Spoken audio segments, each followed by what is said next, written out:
First thing to do to calm everyone down is to zoom out and just to look at, okay, what has actually happened from the market? So not ideal that we bounced and we put in a lower high and we're threatening to make a lower low. So that's the first kind of line in the sand that I want to watch and I want everyone to watch is if you look at kind of the structure of the market, this entire rally, it's been pretty consistent, is up and then bounce and then, right? So if you bought every pullback in this market, you did very, very well. And this is the first one. It looks like it might be putting in a lower high and then maybe reversing back through. So that's kind of scenario one that I think we all need to watch for is if we end up closing over the next few days below this low right here, then that could be the first sign of a downtrend in this market so far. All right.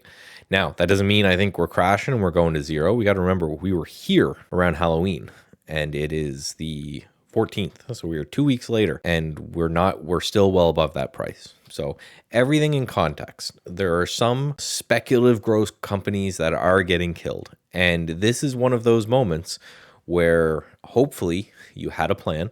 We, as systematic traders, we always have a plan. We have stop losses, we have time stops, we have profit targets.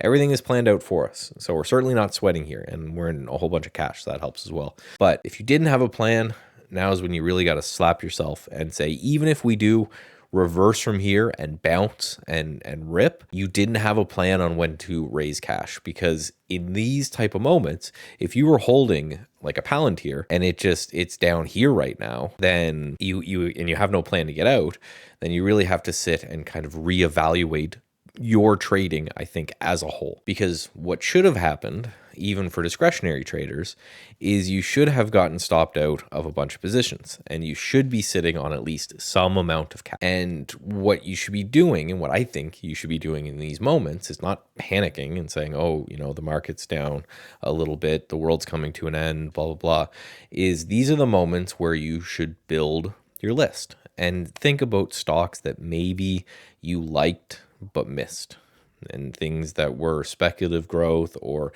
thematic names or whatever it is that you like and why you liked it, and then where you think you would potentially get in, and take this Friday and this weekend to build that list. Because when the market bottoms, I don't know when the market bottoms, you're not going to know when the market bottoms. If you don't have that list, then you're kind of chasing things back up.